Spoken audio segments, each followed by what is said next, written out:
बात अब करेंगे छत्तीसगढ़ की, जहां किसानों को लेकर एक तरफ पूर्व मुख्यमंत्री हैं, एक तरफ वर्तमान मुख्यमंत्री हैं और इन दोनों के बीच में जुबानी जंग जारी है।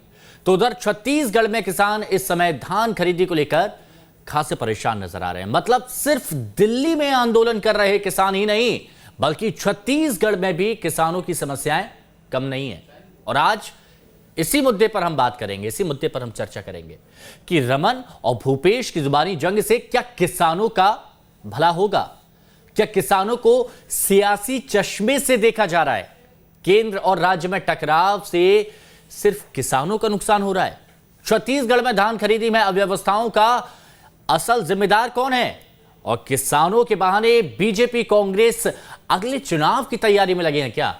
इस मसले पर बातचीत करने के लिए कई मेहमान हमारे साथ मौजूद रहेंगे, लेकिन आप रिपोर्ट देखिए, समझ लीजिए कि किस तरह से पूर्व और वर्तमान मुख्यमंत्री के बीच में जुबानी जंग चल रही है। किसान को या सरकार को यदि परेशानी हो रही है तो उसके पीछे यदि कोई कारण है तो भारतीय जनता पार्टी। सुना आपने, हर समस्या के पीछे बीजेपी है, ये आरोप है छत्तीसगढ़ के सीएम भूपेश बघेल का। दरअसल छत्तीसगढ़ में पिछले कुछ दिनों से किसानों को लेकर पूर्व सीएम रमन सिंह और मौजूदा सीएम भूपेश बघेल के बीच जुबानी जंग जारी है। इसी कड़ी में रमन सिंह के आरोपों पर पलटवार करते हुए सीएम ने रमन की बातों को मूर्खतापूर्ण बता डाला। ये मूर्खतापूर्ण बातें हैं। रमन सिंह जी सांसद भी रहे और केंद्रीय मंत्री, हालांकि उसके पास फाइल भी नहीं जाती थी। मूर्खों जैसी बात ना करे। कोई भी काम है वो केंद्र और राज्य सरकार से ही मिलकर होता है।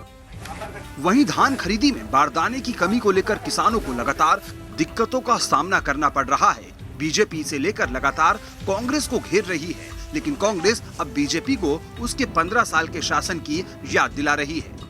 अब बारदाने की कमी, उसके कार्यकाल में अभी कोरोना नहीं हुआ था, फैक्ट्रियां बंद नहीं हुई थी।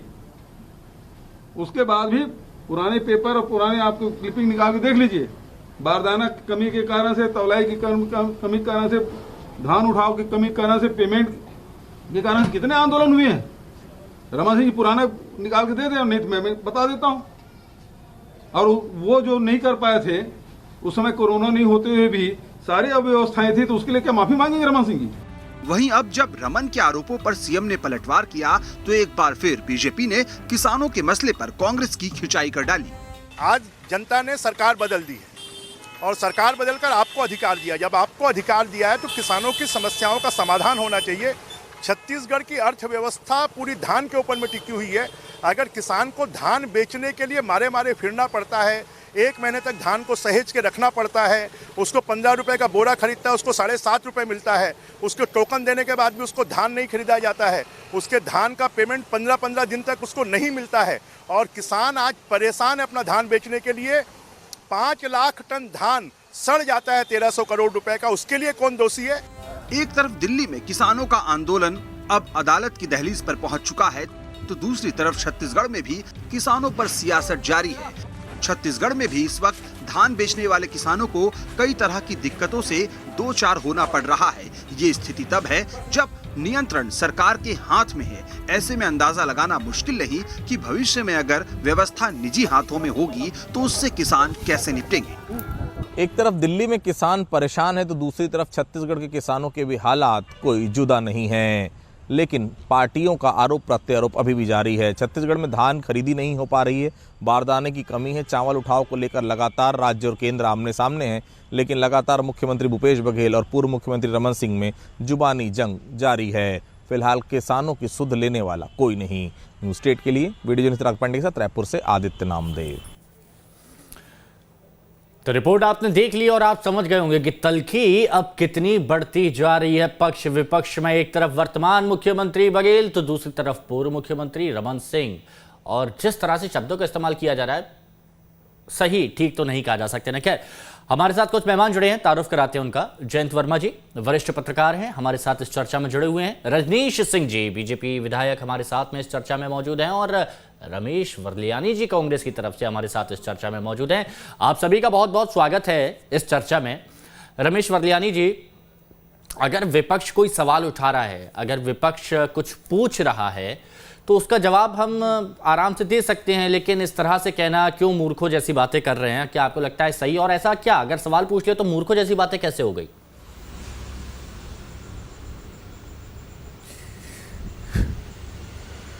हिमांशु जी, बड़ा दुख के साथ बोलना पड़ता है कि भारतीय जनता पार्टी के छत्तीसगढ़ के नेता लोग किसानों के बारे में बात कर रहे हैं। उनको मुझे आश्चर्य लगता है। अरे उन्हीं की परेशानी, भारतीय जनता पार्टी ही तो एकमात्र जिम्मेदार है किसानों को परेशान करने के लिए।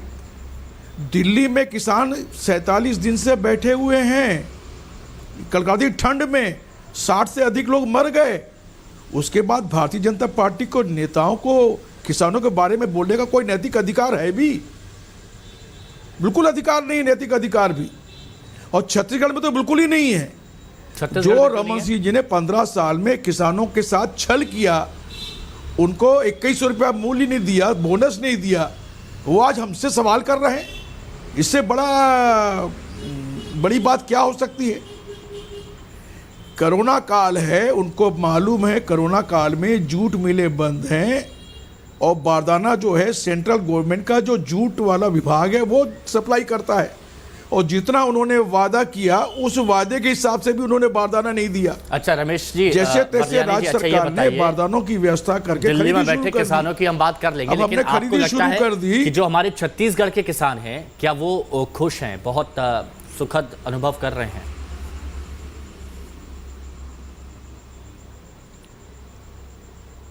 उनको कौन परेशान कर रहा है? यही भारतीय जनता पार्टी के नेता लोग गलत फीडिंग करके। यानी 2 साल से हम धान खरीद रहे हैं तो उस समय बोनस की बात नहीं आई। अभी यहाँ के सुनिए ना, डॉक्टर रमन सिंह जी की बात कर रहे हैं, से बात होती है, बात कर रहे हैं, वर्लियानी जी, उन्होंने केंद्र में भी भ्रम बना दिया कि हम बोनस से खरीद रहे हैं। छत्तीसगढ़ में कुछ किसानों से भी बात हुई और उनसे जब बात की तो उन्होंने कुछ मुद्दे रखे। मैं चाहता हूं कि एक बार आप सुन लें और फिर उस पर आप अपनी बात रख दीजिएगा कि वो कहते हैं कि पिछले साल बेचे धान की चौथी किस्त अभी तक नहीं मिली है। किसानों को भुगतान से पहले बैंक कर्ज की राशि काट ले रहे हैं। बारदाने की कमी के कारण कई बार खरीदी प्रभावित हो रही है। देरी से खरीदी शुरू होने के कारण बिचौलियों का धान बेचना पड़ा। कई जगह सिर्फ बारदाना देने वाले किसानों का धान खरीदा जा रहा है। किसान बाजार में 30-35 रुपए प्रति नग बारदाना खरीद रहे हैं, लेकिन समितियों में इन्हें 15 रुपए की दर से भुगतान किया जा रहा है। प्रति एकड़ 15 क्विंटल धान खरीदी की शर्त से भी किसान परेशान है। ये कुछ पॉइंट रखे हैं, अब आप जवाब दे दीजिए, फिर आगे जाऊंगा।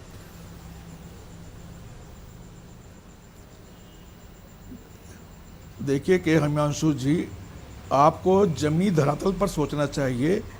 इन सब परेशानियों के लिए कौन जिम्मेदार है? राज्य सरकार जिम्मेदार है। और ये जो आपको बार बार हर समय ये मैं बताता हूं कि चौथी किस्त 15 मार्च को देने वाले हैं।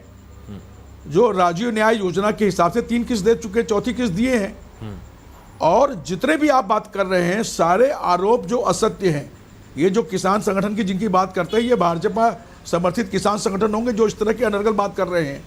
छत्तीसगढ़ का किसान समझ रहा है कि यहाँ के मुख्यमंत्री भूपेश बघेल जी उनके साथ खड़े हैं, लेकिन किसानों और इस सरकार के दुश्मन है भारतीय जनता पार्टी के नेता और केंद्र की सरकार। समझ में नहीं आती, कोई सा भी किसान संगठन होता है, रही है राज्य में अगर कोई किसान संगठन है तो वो बीजेपी वाला है, केंद्र के खिलाफ अगर कोई किसान संगठन आवाज उठा रहा है तो वो कांग्रेस वाला है। तो किसानों को तो बहुत कैटेगरी में अपनी अपनी उम्मीद के हिसाब से हम लोग डिवाइड कर देते हैं। अच्छा रजनीश जी, क्यों ये ऐसी बातें निकल के सामने आ रही है? नहीं, हर कोई अपने हिसाब से किसानों को इस्तेमाल करता है कि नहीं करता है, उस पर बात ये है कि केंद्र डिस्टर्ब कर रहा है हर स्तर पर। अच्छा ठीक है रजनीश जी, देखिए आपने बात सुन ली होगी, जैसे कि भूपेश बघेल जी ने कहा एक सिस्टम होता है, धान और बातें कर रहे हैं। उन्होंने ये भी कहा कि सांसद भी रहे हैं, केंद्र में मंत्री भी रहे हैं और फिर भी मूर्खों जैसी बातें कर रहे हैं। समस्याएं तो आप लोग उठा रहे हैं, मतलब आप लोग ये समस्याएं बना रहे हैं, उठा नहीं रहे, बना रहे हैं, ये कह रहा है हिमांशु जी। जी हिमांशु जी, इनकी बातों को पिछले 2 साल से देखें और अभी खास करके धान खरीदी जब शुरू हुआ है तब से, तो अब छत्तीसगढ़ की नहीं, मुझसे पूछ रहे हैं वर्लियानी जी, मुझसे पूछे हैं। और ये सरकार की बौखलाहट, हताशा, निराशा और शब्दों में जिस तरह की इनकी भावना व्यक्त हो रही है, ये सरकार का पतन निश्चित रूप से तय हो चुका है। जिस तरह की भाषा यदि विपक्ष इनसे सवाल करे तो हमको हक नहीं है, सारा हक इन्हीं के पास पिछले 70 सालों से रखा हुआ है। ये सरकार में रहेंगे तब भी भारतीय जनता पार्टी को इसके लिए दोषी करेंगे। अरे नहीं संभल रहे हैं तो बता दीजिए ना कि नहीं कर पा रहे हैं। हिमांशु जी जी बताइए। ये बोलते हैं कि जूट मिलें बंद थी। हमने अभी विधानसभा में प्रश्न किया था कि आपको कितनी बरदाना की आवश्यकता होगी और कितने का आदेश दिया है। इनका लिखित आदेश मैं बता रहा हूं जो विधानसभा में जवाब दिए। आप ही ने सवाल उठाया इसमें था ये। लिखा हुआ है कि 4,45,00,000 गठान की हमको आवश्यकता होगी। और नहीं, शिवरतन जी का ये प्रश्न था। ठीक है। और इसमें इनका लिखित जवाब आया है कि 14 दिसंबर तक 1,45,00,000 गठान का हमने आदेश दिया है। अब इनकी नियत और नीति क्या है इससे समझ लीजिए कि 14 दिसंबर तक 1,45,00,000 गठान के आदेश दिए हैं और लगना कितना है 4,45,00,000 गठान। ये कौन इनको माननीय मोदी जी केंद्र सरकार इनको आके तस्तरी में भेंट करेंगे। धान खरीदी 1 दिसंबर से किया। क्यों किया आप 1 दिसंबर से? शनिवार रविवार को छुट्टी कर रहे हैं। पहले 75 दिन होता था उसको घटा करके 62 दिन किया। उसमें 24 छुट्टी 38 दिन की धान खरीदी छूट जाएंगे। वरयानी जी देखिए ये तो आंकड़े लेकर आ गए हैं। ये तो जो विधानसभा में जवाब है वो आंकड़े आपको बता रहे हैं कि देखिए कितनी मांग की गई थी। अब ऐसा तो है नहीं कि बिना मांग के वो एक्स्ट्रा मिल जाएगा। हाँ हिमांशु जी मुझे मालूम पड़ता तो मैं भी पत्र दिखा देता। अच्छा। पूरा आदेश दिया गया है। ये आधी बात बताते हैं भारतीय जनता पार्टी में, है ना, झूठ बोलने की पराकाष्ठा है। आधी बात बताएंगे, आधा सच। हिमांशु जी इनको कहिए कि आदेश कब दिया लेके आए, जब भी आए डिलीवरी एक बार दिखाएं तो हमको डिलीवरी नहीं वरयानी जी मैं बोल रहा हूं कि आप जब आए तो 4 लाख देंगे, लेके आएंगे आप लेके आएंगे। सुन तो लीजिए पूरी। आपने बोला मैंने बीच में डिस्टर्ब नहीं किया। पूरी बात सुन लीजिए। कब दिए आप पूरी बात सुन लीजिए। हाँ सुन लेते मैं सुन रहा हूं ना। और हिमांशु जी ये कहते हैं कि नहीं मैं उसी में जोड़ रहा हूं, कोई डिस्टर्ब नहीं कर रहा हूं मैं, कि कांग्रेस की पार्टी के लोग बौखला रहे हैं। हाँ। अरे आप सुन तो लीजिए, आप पूरी बात सुन लीजिए। अरे भारतीय जनता पार्टी के नेताओं को तो ये सब कहने का अधिकार ही नहीं है। केंद्र सरकार के खिलाफ असहमति का आवाज उठा दीजिए तो आप इनकम टैक्स को भेज देते हो, ईडी को भेज देते हो, सीबीआई को भेज देते हो और राजद्रोह भी गिरफ्तार कर ले आते हो। आप तो असहमति के स्वर सुनने वाले नहीं हो। हमने कुछ टिप्पणी कर दी तो आपको इतना चिंता लगी, लेकिन आप देश में क्या कर रहे हो? हाँ रजनीश जी, देश में आप क्या कर रहे हो? निर्दोष लोगों को जेल में बंद कर रहे हो केवल इसलिए कि आप मोदी जी की आलोचना कर दिए, अमित शाह की आलोचना कर दिए। ये कोई देश चल रहा है? मजाक चल रहा है? हिमांशु जी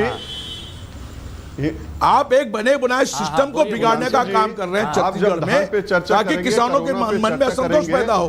तो ये यहाँ का किसान बहुत समझदार है, पर और सीबीआई पर बात करेंगे क्योंकि इन्होंने 50 साल इसी का दुरुपयोग किया है। इनको तुरंत याद आता है। ये 50 साल ऐसा नहीं है जो देश देख रहा है। यदि आप कोरोना देश देख रहा है, 60 किसान मर गए में जो हालात 60 किसान मर गए। आपके मोदी जी को एक शब्द नहीं बोल सकते की बात करेंगे। एक आम आदमी की जिंदगी की कोई कीमत नहीं आपके पास। किसान की किसान की बात कर रहे हैं। इसी काम में कर करके ये पारंगत हैं। अरे रमेश वरयानी जी ने ये पॉइंट बहुत अच्छा उठाया है। रजनीश जी रमेश वरयानी जी ने ये पॉइंट बहुत अच्छा उठाया है कि 60 किसान मर गए, मोदी जी को चिंता नहीं है। लेकिन रमेश वरयानी जी एक आंकड़ा यहां पर बता रहा है कि छत्तीसगढ़ में 2019 में 233 किसानों ने आत्महत्या कर ली।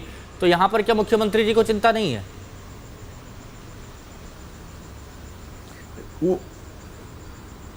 ये देखिए आपका ये आंकड़ा टोटली गलत है। कैसी टोटली गलत है। ये आंकड़ा भूपेश गलत है? बघेल जी के आने के बाद जो भी आत्महत्या हुई है दूसरे कारण से हुई है। अच्छा। लेकिन ये आंकड़ा भी गलत है आपका, मैं बता मतलब चैलेंज है मेरा आपको। अच्छा, ये किसान जो आत्महत्या का आंकड़ा जो मैं आपको सवाल है, पर ये बता रहा ठंड हूं। में, इस भारी अच्छा, ठंड में बताइए, देश के किसान वहां खड़े हैं। हाँ, ये जो आंकड़ा अगर राज्य सरकार के सामने अगर लाया गया तो वो आंकड़ा गलत है। अगर वहां पर 60 किसानों ने अगर जान दे दी है अपनी तो वो आंकड़ा सही है और उसके लिए केंद्र सरकार दोषी है। लेकिन राज्य में अगर किसान मरता है, मुझे लगता है किसान मरता है तो उसके लिए मैं किसको दोषी ठहराऊं? आप ये बता दीजिए मुझे।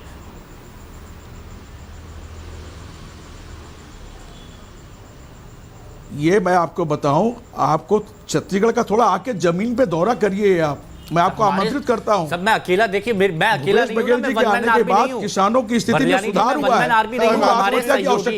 हमारे सहयोगी अलग अलग जगह पर हैं। एक पत्ता भी हिलता है अगर छत्तीसगढ़ में तो वो खबर हम दर्शकों तक पहुंचाते हैं। अरे मैं आपको खुला चैलेंज कर रहा हूं।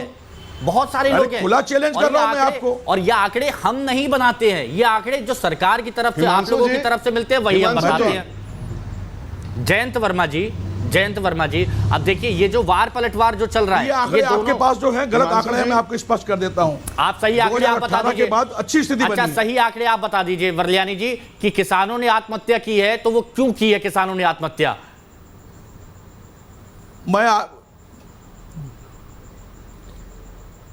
किसानों की जो भी थोड़े बहुत आत्महत्या के कारण हैं वो हमारी राज्य की नीति के कारण चलते हुआ नहीं है। अच्छा। उनके कुछ पारिवारिक कारण हो सकते हैं, लेकिन आपको गारंटी देता हूं कि भूपेश बघेल जी के आने के बाद गांव और किसान में खुशहाली आई है। वरल्यानी जी, आप वरिष्ठ हैं, सवाल ही नहीं है। आप वरिष्ठ हैं, लेकिन मैं भी आपसे कहना चाहता हूं कि आप ये सारी चीज रियलिटी में निकाल के लाइए। आप आंकड़े निकाल के लाएंगे तो हो सकता है आप कहेंगे कि मेरे को अपने कहे पर खेद है।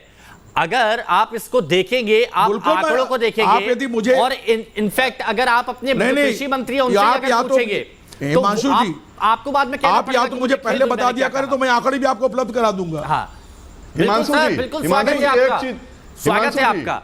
नहीं, सवाल नहीं है हिमांशु जी, लेकिन फिर क्या गलत आंकड़े देने का अधिकार नहीं है। क्या वरल्यानी जी आप दोबारा ये वाला अधिकार नहीं है? नहीं वरल्यानी जी, क्या फिर आप दोबारा ये बयान दोहराएंगे कि वो तो अपने पर्सनल रीजंस की वजह से, राज्य सरकार की नीति, वो तो अपनी पर्सनल रीजंस की वजह से किसी और कारण से उन्होंने आत्महत्या कर ली, उन्हें कोई समस्या नहीं थी, कोई परेशानी नहीं थी, कुछ घटनाएं उनके पारिवारिक कारणों से हुई हैं। जो आपका आंकड़ा है वो आंकड़ा गलत है। किसान ने, हम अगर आपको राज्य की नीति से असंतुष्ट होकर कोई आत्महत्या नहीं, आप आंकड़े लेकर आएंगे हिमांशु जी, ठीक है। सुनिए ना, बहुत देर हो गई जयंत वर्मा जी, आंकड़े नहीं बता रहे। सुनिए ना, हर आत्महत्या के पीछे अलग अलग कारण होते हैं। आप उसको किसान से जोड़ देंगे तो मैं क्या करूंगा? ठीक है, ठीक है, हर आत्महत्या के पीछे अलग कारण होते हैं, ये तो केंद्र वाली सरकार भी बोल सकती है, तो हम उनको जिम्मेदार कैसे ठहरा दें, है ना?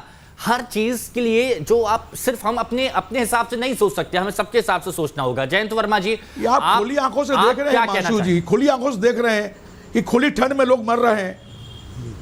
चलिए ठीक है जयंत वर्मा जी, ये जो वार पलटवार से क्या आपको लगता है किसानों को कोई फायदा होगा? क्योंकि हम देख रहे हैं किस तरह से सवाल खड़े किए जा रहे हैं।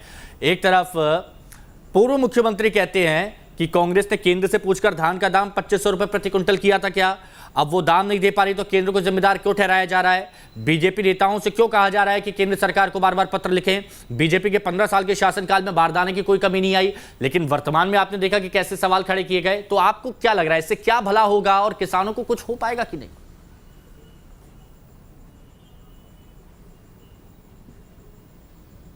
देखिए हिमांशु जी, ये जो एमएसपी में धान के दाम निर्धारित किए जाते हैं, तो एमएसपी का क्राइटेरिया ये है कि हर राज्य में अलग अलग तरीके की खेतियाँ होती हैं, और राज्यों से पहले जो मूल्य आयोग है, कृषि लागत मूल्य आयोग, ये उनसे मांगता है कि आप अपनी चीज़ों के आंकड़े दो कि क्या चीज़ कितना होगा। तो वो सारे आंकड़े लेने के बाद केंद्र सरकार उसको एक कंसोलिडेट करके और फिर घोषित कर देती है। तो राज्य सरकार का प्रेरोगेटिव है कि यदि उसको लगता है कि उसके राज्य में किसी चीज़ की लागत ज़्यादा आ रही है तो वो ज़्यादा कीमत पे उसको अधिग्रहण करे और उसका एमएसपी जो है वो मतलब बोनस के साथ उसको खरीदारी करे। और ये चलता रहा है। केंद्र सरकार ने आने के बाद ये बोनस को देने की प्रथा को रोकने की बात की थी, परंतु बारदाने का जो सवाल है अभी, तो मुझे लगता है ये राज्य सरकार की ये तैयारी नहीं होना ये बहुत बड़ी एक कमी है, क्योंकि ये तो एक तो खरीदारी देर से हो रही है, दूसरा बारदाने कितने लगेंगे ये आपको मालूम है। जूट की हड़ताल यदि बंगाल में थी तो आप ग्लोबल टेंडर करके बुला सकते थे, कोई बड़ी भारी बात नहीं है। ऐसे दुनिया भर में तो बारदाने की कमी नहीं, दूसरे तरीके से भी उसको कोई लिया जा सकता था। तो खरीदारी होनी चाहिए थी, और ख़रीदारी यदि नहीं हो रही है तो किसान को यदि पैसे की ज़रूरत है तो वो एमएसपी से कम दाम पे मजबूरी में बेचेगा, डिस्ट्रेस सेल करेगा। तो ये तो मुझे लगता है कि गलत है, और इन्हीं सब कारणों को लेके किसान आंदोलित रहता है। और वो सारा धरना जो चल रहा है वो कानूनों को वापस लेने का, उसके पीछे यही सरकारों की जो पूरी की पूरी एक बहुत ही ढील मटोल तरीके की काम शैली है जो किसानी को लेके है। तो मुझे लगता है इसमें मुख्यमंत्री को तत्काल कार्रवाई करना चाहिए, और जो भी इसके लिए जिम्मेदार है, जो बारदाने नहीं आ रहे हैं, उसके लिए उसको दंडित किया जाना चाहिए। और मुझे लगता है यदि केंद्र सरकार नहीं दे रही है और जिम्मेदारी केंद्र सरकार की, तो ये बात भी एक श्वेत पत्र जारी करके ये सारी बातें का खुलासा किया जाना चाहिए। और मुझे लगता है कि किसान के मामले में इस प्रकार से एक दूसरे पे लीपापोती करना ये सही बात नहीं है, और आज के समय में तो बिल्कुल भी ना। कई बार देखिए वर्लियानी जी, ऐसा हमने देखा है कि अगर कहीं पर कोई कमी रह जाती है तो उस कमी को हम एक्सेप्ट नहीं करते कि हाँ भाई हमारी तरफ से कुछ कमी रह गई, हम सीधे सामने वाले की कमी निकाल देते हैं। तो क्या यही इस वक्त चल रहा है क्या सरकार में?